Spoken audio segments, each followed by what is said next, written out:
माफ़ी नहीं मांगनी चाहिए उनको, बस आप मेरे सामने खड़ा कर दीजिए, उसके बाद क्या करना चाहिए क्या नहीं करना चाहिए वो हम देख लेंगे। सर पहले तो मैं आपसे ये कहना चाहूँगी कि मैं भी प्रोटेस्ट का हिस्सा थी, मतलब एक तरह से कह सकते हैं कि उन्होंने मुझे कहा है, और दैन आफ्टर उन्होंने जेड जनरेशन की बात की है, तो जेड जनरेशन में ऐसा तो मुझे नहीं लगता कि कोई भी यंगेस्ट पीपल नहीं आता होगा। બીજું એમની સ્ટેટમેન્ટની કોઈ વેલ્યુ નથી, કોઈ ભાર નથી. આવા લોકોની વાતોને સાંભળીને ખાલી ને ખાલી આપણું દિમાગ ખરાબ થાય, કારણ કે આવા લોકો ખાલી એક ન્યુસન્સ થઈ ગયા છે. सर मुझे ऐसा लगता है कि 16 फिल्म फ्लॉप होने के बाद कोई भी लोकप्रिय अभिनेत्री तो इतनी आसानी से नहीं बन सकता। કંગનાબેન મગજમાં ખાલી ને ખાલી ગંદ ભરેલી છે. એમને એમના જેવા જ લોકો લાગે છે ભાઈ, આ હું ગંદી છું, આ પણ એવા જ.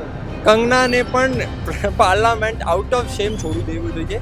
એને પોતાના એરિયાની કોઈ ખબર નથી. वो तो ये भी कहेंगे कि मैं मोदी जी के बाद नेक्स्ट पीएम हूँ, तो क्या मैं मान लूँ कि वो नेक्स्ट पीएम है? ઇથેનોલ વાળા ગડકરી જતા રહે અને સ્પેસ ટેકનોલોજી વાળા મોદીજી બધા જતા રહો એક જ વારમાં. પ્લીઝ અમને છૂટા કરો ભાઈ, છૂટા કરો. उनको वो खुद उस गटर में से निकल के आई है ना, इसके लिए उनको ऐसा लगता है कि सब कुछ गटर है और जेड जनरेशन गटर है। સરકાર તો આંધળી છે, બહેરી છે ને ખૂટી છે. કોઈ એમને કશું જ હું ખબર નથી પડતી. એ તો ખબર પાડવા પણ નથી માંગતા.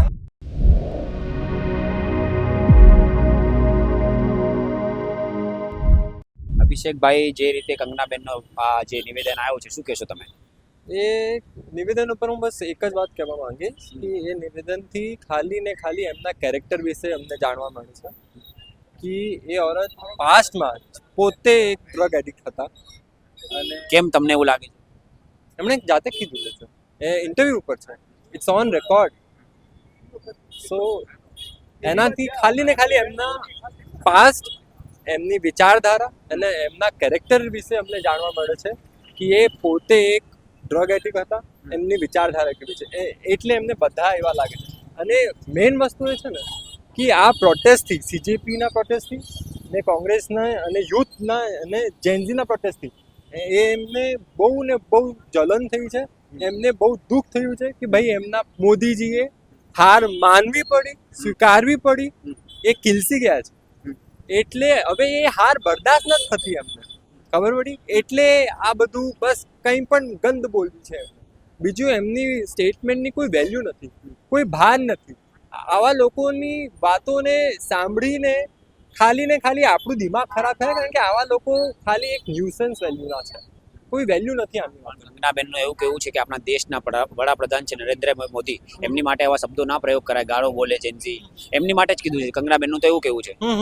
ઓકે, સો કંગનાબેનથી એક જ સવાલ છે મારું કે જેનઝી તો માની લો 20 વર્ષના છે, બાળકો છે ભાઈ, 25 વર્ષના, 20 વર્ષના, 18 વર્ષના બાળકો જ છે, સ્ટુડન્ટ છે એ લોકો. તો સ્ટુડન્ટની ભાષા તો ચલો એક સેકન્ડ માટે હવે જવા દે. તમારા ભાજપના એમપીઓની વાત માટે શું કહેવા માંગો છો? ને ગાળો ને એવી એવી વસ્તુઓ ને એવા એવા શબ્દો એમને વાપરેલા છે પાર્લામેન્ટમાં. એમના માટે કંગનાબેન શું બોલવા માંગશે કે સિટિંગ એમપી માટે તમે આવા અભદ્ર વાતો બોલો? એ તો નહીં ચાલે ને ભાઈ. મહિલાઓ માટે પણ એમણે ટિપ્પણી કરી છે, શું કહેશો? કેટલીક બહેનો માટે કીધું છે, શું કહેશો? હું તો એક જ વાત કહી કે ભાઈ કંગનાબેન મગજમાં ખાલી ને ખાલી ગંદ ભરેલી છે. એમને એમના જેવા જ લોકો લાગે છે ભાઈ, આ હું ગંદી છું, આ પણ એવા જ હશે. એમની વાતની કોઈ મૂલ્ય નથી. આ વાતનું હું શું કહું, મતલબ કે જે હું અભી હમણાં કહી દઉં કે કંગના औरत નહીં, પુરુષ છે, કોઈ વેલ્યુ છે ભાઈ આ વાતની? કંગનાના કહેવાથી ભાઈ બધા ખોટા થઈ જશે? કંગનાના કહેવાથી પેલા જેન્ઝીઓની જે વાતો હતી એ ખોટી થઈ જશે ભાઈ? એ લોકો ખરાબ થઈ જશે? નથી થવાના. એ જ છે કે કંગનાને બુદ્ધિ નથી, ગાંડીઓ औरत છે ભાઈ, એને નહીં સાંભળવાનું. કંગનાબેનને છેલ્લે શું કહેવા માંગશો? કંગનાબેનને આ મુદ્દે માફી માંગવી જોઈએ? માંગવી, આઈ ડોન્ટ થિંક કે એની માફીથી પણ કશું થવાનું છે. આઈ જસ્ટ ડોન્ટ વેલ્યુ હર.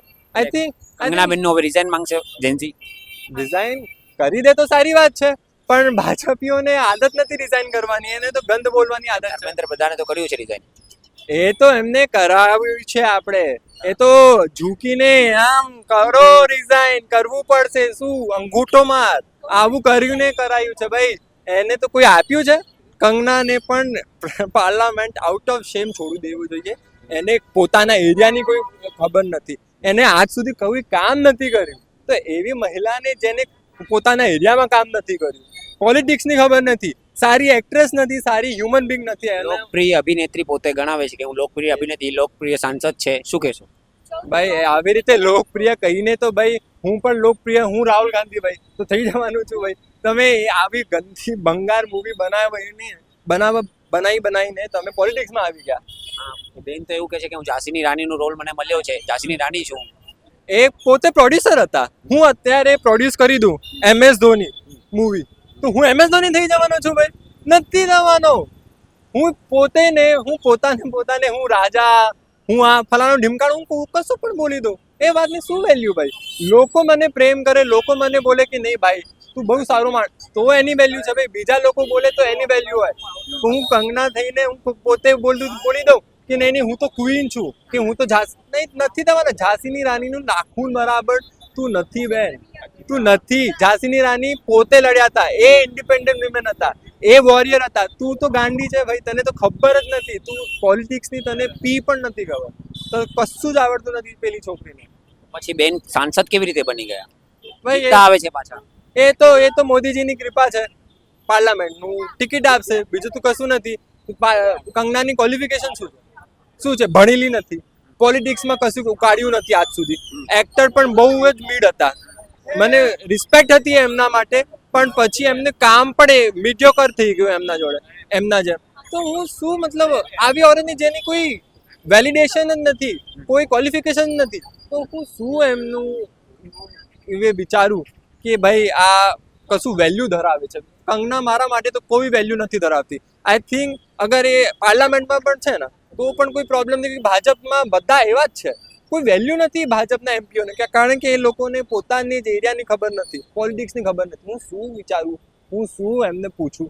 હું તો બોલીશ કે ભાઈ રિઝાઇન આપવું હોય ને તો બધા ભાજપીઓ આપી દો ભાઈ, તમે રિઝાઇન.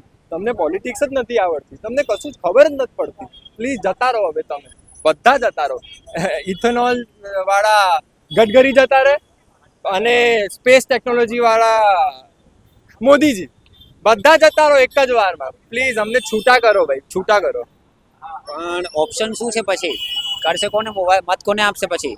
કારણ કેમ જતા રહેશે તો? અને 30 વર્ષથી સતત ભાજપ સરકાર આવે છે, પછી ના આવી જોઈએ આવી બધી સમસ્યા હોય તો?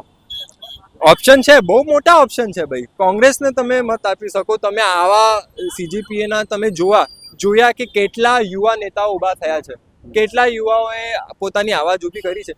મોકાઓ આપો, તમારા એરિયામાંથી ઊભા કરો છોકરાઓને. ચાન્સ આપશે તો આગળ વધશે. હા, આઈ થિંક ઇન્ડિયાના જેન્ઝીમાં બહુ પોટેન્શિયલ છે. તમે એકવાર એમની વાત તો સાંભળો. એમણે જ આટલું મોટું પ્રોટેસ્ટ કર્યું. એમને કોઈ એક્સપિરિયન્સ નહોતું, કોઈ કોંગ્રેસે નથી કર્યું આ પ્રોટેસ્ટ. એમને પોતે જાતે કર્યું છે, જાતે એકઠા થઈને આ બધું પ્રોટેસ્ટ કર્યું. તો તમે એમને મોકો તો આપો. તો હવે જેન્ઝીઓને જ્યારે માર પડી, જ્યારે એમને ઘસીટ્યા ગયા, માથા ઉપર માર્યું, AK-47 ચાલી ગઈ, પેલેટ ગન.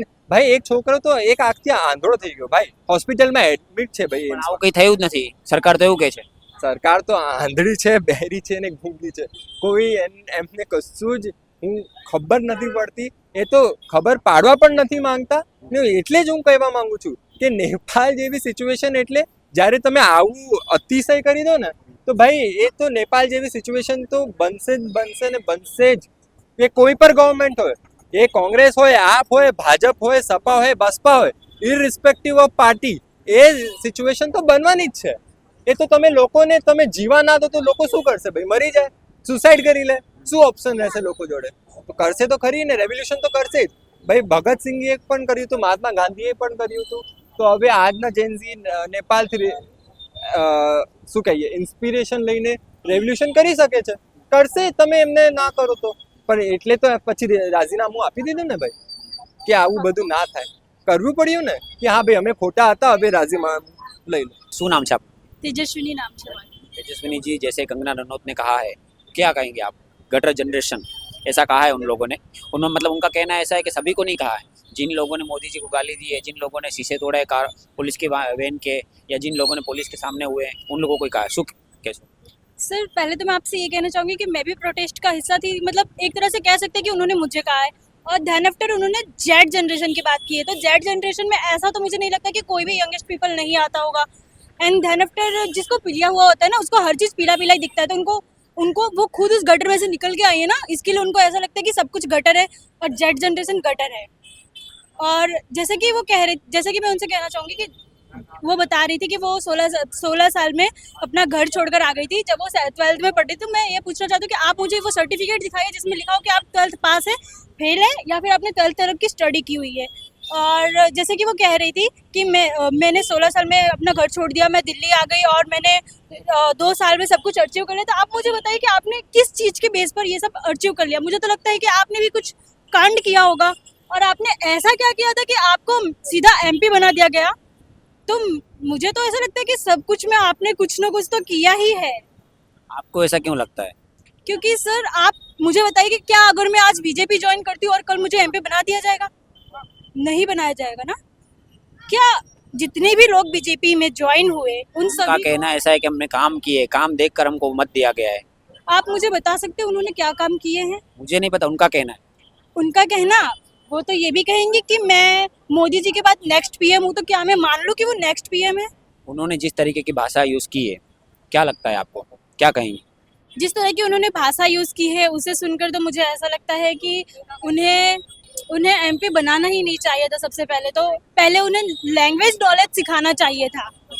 पहले उन्हें सिखाना चाहिए था कि वो उन्हें किससे किस तरह से बात करनी चाहिए, उन्हें बिहेवियर स्किल सिखानी चाहिए थी, एम्प्लॉयबिलिटी स्किल सिखानी चाहिए थी। उसके बाद उन्हें MP बनाना चाहिए था, और मुझे नहीं लगता कि उसके बाद भी बनाना चाहिए था, क्योंकि उनमें ऐसा है ही क्या जो उन्हें MP बनाया जा सके। उन्होंने क्या MLA का इलेक्शन लड़ा है? उन्होंने ऐसा क्या किया है कि उन्हें MP बनाना चाहिए था? लोकप्रिय अभिनेत्री थी वो, काफ़ी मतलब चर्चे थे उनके, क्या कहेंगे आप? सर मुझे ऐसा लगता है कि 16 फिल्म फ्लॉप होने के बाद कोई भी लोकप्रिय अभिनेत्री तो इतनी आसानी से नहीं बन सकता। उनको माफ़ी मांगनी चाहिए। नहीं, उनको माफ़ी नहीं मांगनी चाहिए, उनको बस आप मेरे सामने खड़ा कर दीजिए, उसके बाद क्या करना चाहिए क्या नहीं करना चाहिए वो हम देख लेंगे। જે રીતે આપણે વાત સાંભળી, જેનજીઓએ કીધું કે પ્રોટેસ્ટ ગટર જનરેશન કેવું યોગ્ય નથી, પણ કંગનાબેને પણ કહ્યું છે કે ગટર જનરેશન બધાને નથી કીધું. તમને આ વિડીયો કેવો લાગ્યો? તમે આ જેનજીઓના વાતથી કેટલા સહેમત છો, શું વિચારો છો? સહયોગી યશ નાયક સાથે અમદાવાદ સુધીર બેરાગી.